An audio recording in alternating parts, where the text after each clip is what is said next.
This is Almond Alert presented by LMC Manufacturing.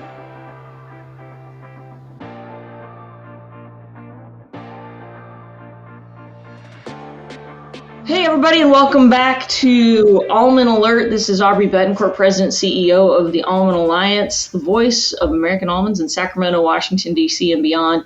And as you know, if you've been following our podcast and subscribing on all the platforms that you love and know, this is our platform where we try to bring in different points of view, different voices, folks you may not hear from all the time in industry. And if you do hear from them all the time in industry or in the community, it gives you a different insight into who they are and what they think about, and hopefully bringing something to you that helps you make decisions and keeps us top of our game and one of the best commodities and one of the top producing commodities in the world. And so today I'm very pleased to be joined by someone with a long history with the almond industry. And quite honestly, I think our success as an industry over time is very much due to, if you learn the history, and we're going to talk about it today, due to the relationship that this incredible family and business has had with the almond community in California. So today I'm joined by Marcus Carter of LMC. And Marcus, how you doing? I'm doing great today. Thanks for calling us out. Yeah, you bet. Hey, you don't sound like you're from the Central Valley of California. So where are you coming to us from today? I'm in a little small town in southwest Georgia. I'm in the peanut belt, and a little town called Donaldsonville, Georgia. It's about 12 miles from Florida and 12 miles from Alabama. And okay, so I've been to the Florabama. Or how close are you to that? Yep, I've been to Florabama many times over my lifespan, and we're probably about at least 3 hours from the Florabama.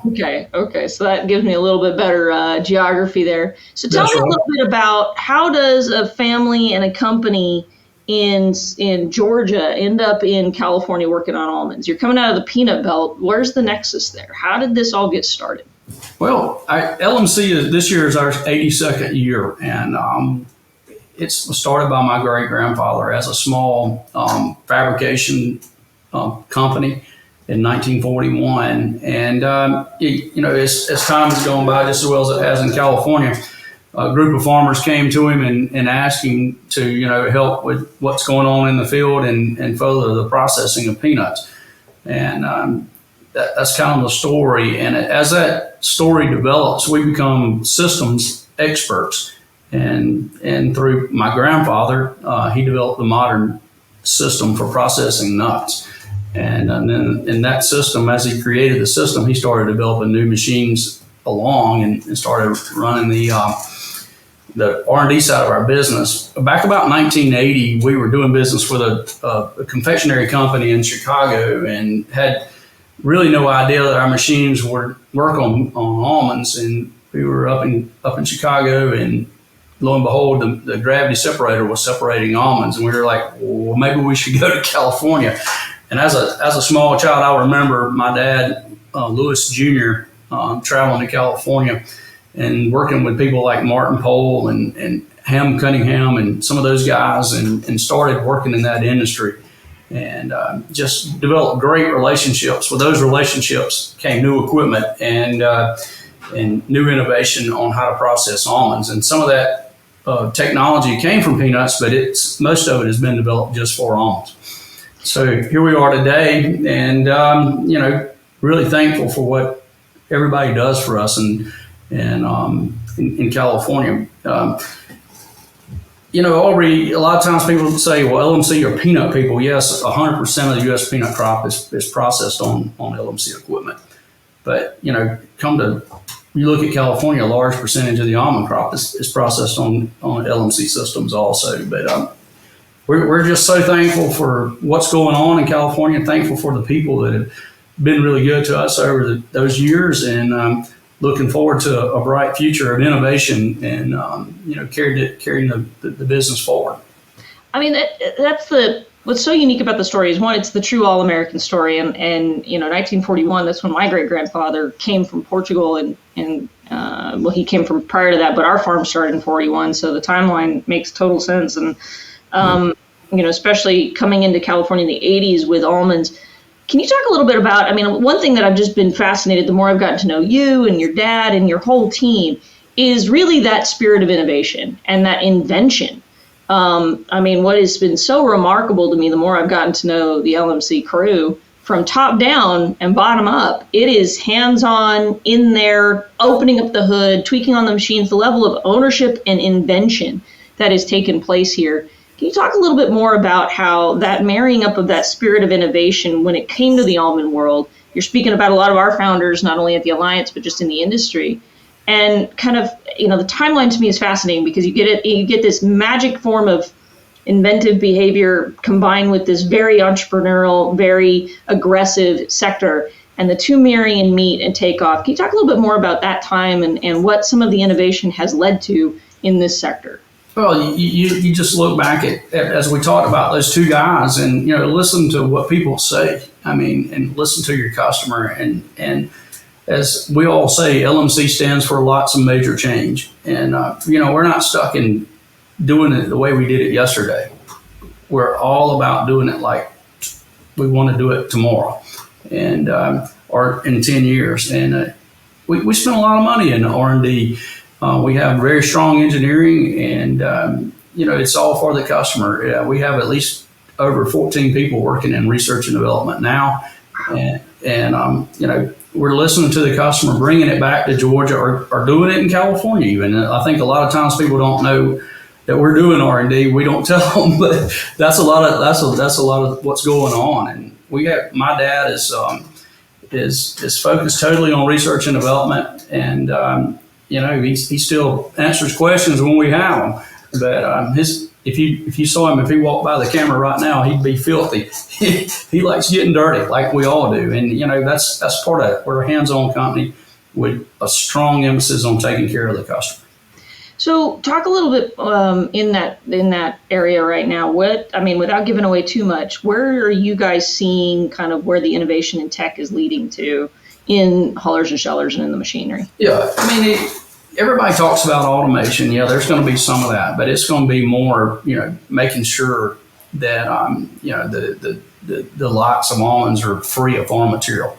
And I think when you start looking at automation, it's great because as the world changes and everything's going on with employees, that's going to be the nature of the beast. But that's not what we're all about. We're mechanical people. We do tie in with automation, but it's all about mechanical separation and doing a better job of giving our manufacturers and whether you're a confectionery or you're a big manufacturer that has a food group, giving them the best product we can give them. And the farmers have done their job. So I think as processors and haulers shellers, we want to make sure that they get the best product out the door that they can.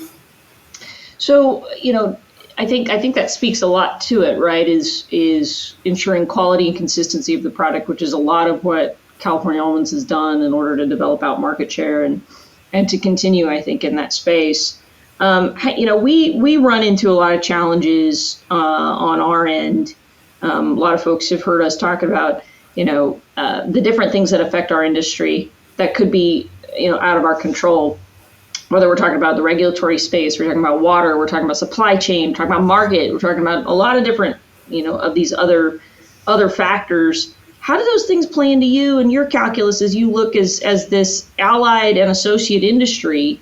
When you're looking at the same challenges we look at, how do you see that? How do you see our industry facing those challenges and how you relate to that? Yeah, I think we're always going to be challenged, but if I understand your question right, everything's still based on relationships, mm-hmm. and making sure that the manufacturer, being the person that's making the candy bar or whatever, understands what's going on. And I think LMC fills a lot of those gaps with the relationships.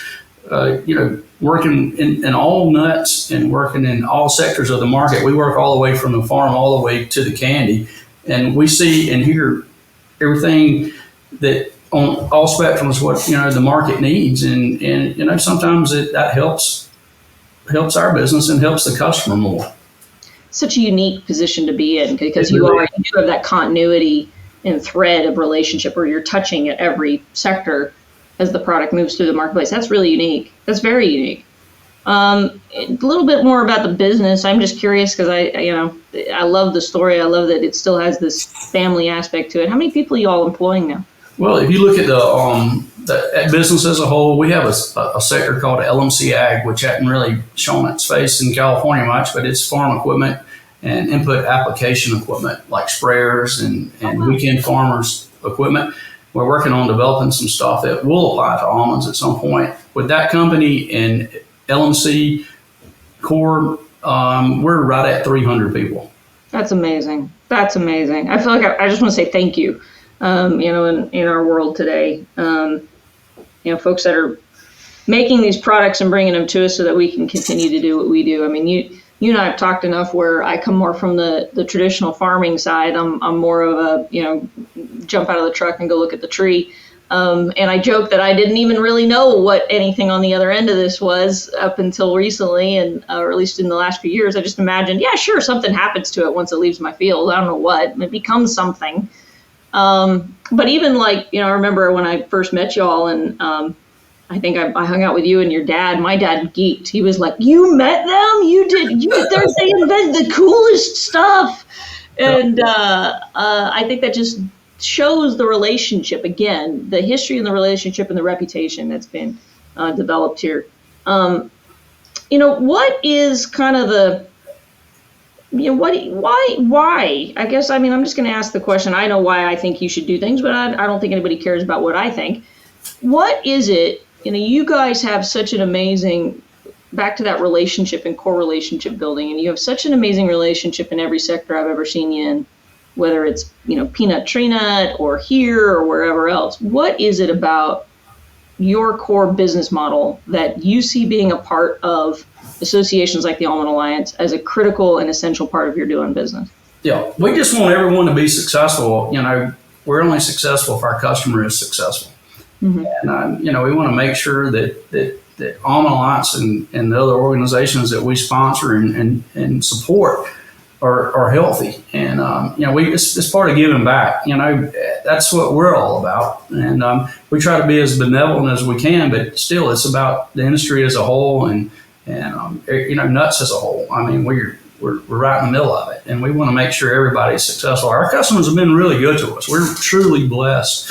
And, there's not many fourth generation companies that turn into fifth generation companies in the next 5 years. And I think that's truly based on what we've done and being able to support. It's hard to tell a customer no. I don't like him telling me no, but still, that's not what it's about. It's about relationships and making sure everybody is, being successful. Do you? I don't know if anybody knows this about you, Marcus, but you and I talk politics a lot. You have got your finger on the pulse of a lot of what's going on in the world, both regulatory and political. And you and I, all the way down into the trenches where, we're talking about specific members of Congress and what's the relationship there and different aspects of that. Can you talk a little bit about when did you get that bug and why you work that into your calculus and what you're seeing in the world as it pertains to you all? Well, it's a relationship thing, and that's what we're all.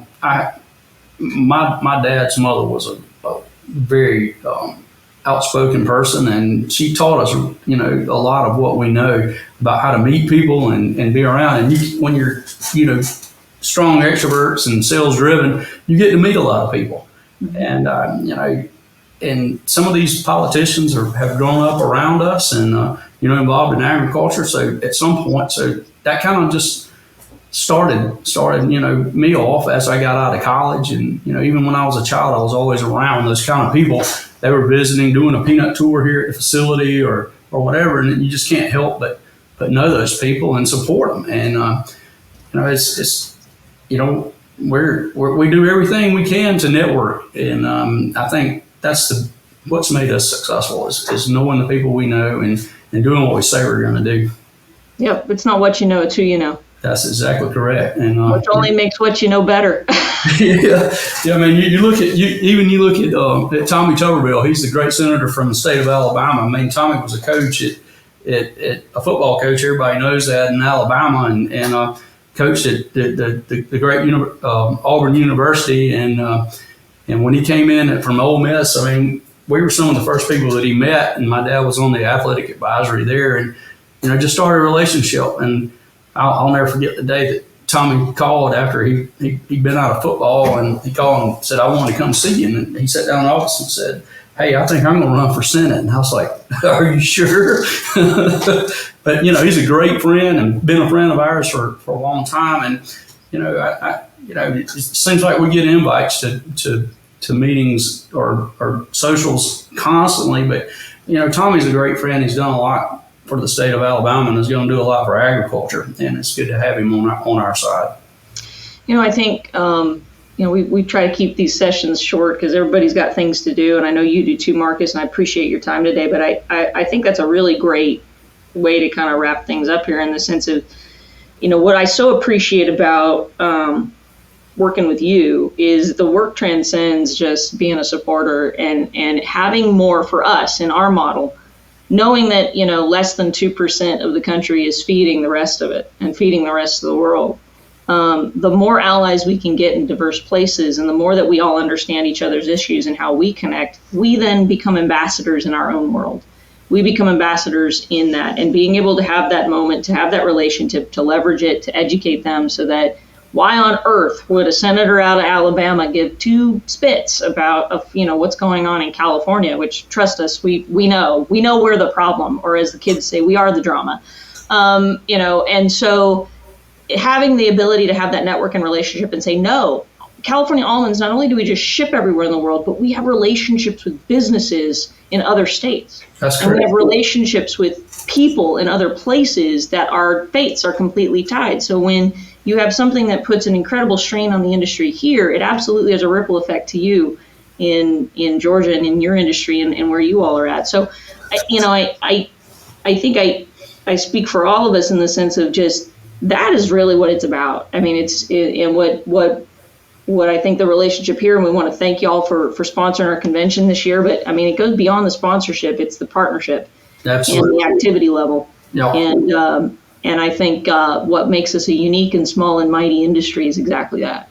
We really appreciate your continued partnership and understanding and always being of interest, to your point on the customer. When you're interested in our issues, it makes it easier for you to be an ambassador for us. And we appreciate that always. Yes, ma'am. It's just an honor to be able to do it, and we appreciate everything that the almond world has done for LMC. Well, I don't know if we covered it all. I mean, we can sit here and talk football, but it's not that time of year yet. Yeah, I would encourage everybody in California to come to a Southeastern Conference football game. That's a different thing. We like talking about football. We like talking about quail hunting. We like talking about golf. We like talking the outdoors. We're just like you are. And, yep. We got the ag background. We all are similar, and I think that's one of the things we have different accents, but we live lives very similar. Yeah, that was perfect. Well, thanks so much for joining us today, Marcus, and say hi to your beautiful family and the rest of the larger LMC family. We've so appreciated it, and we'll see you all in La Quinta in a few weeks. And we're excited, and thanks for what you do, Aubrey. You bet. Take care. All right. Thanks a lot. Everybody, if you're paying attention, I hope you have a chance. You can find more out about LMC. You guys have a website, right? Yes. lmcarter.com. There we go. Learn more about Marcus and the family and the business that they provide and the services they provide there. You, too, can be just as cool as Marcus. And interested in membership with the Almond Alliance, you can reach out to us at almondalliance.org. We hope that you enjoyed this podcast, that you got something out of it, and that you share it with others. So be sure to subscribe on all of your favorite platforms, and we will see you soon at Almond Alert.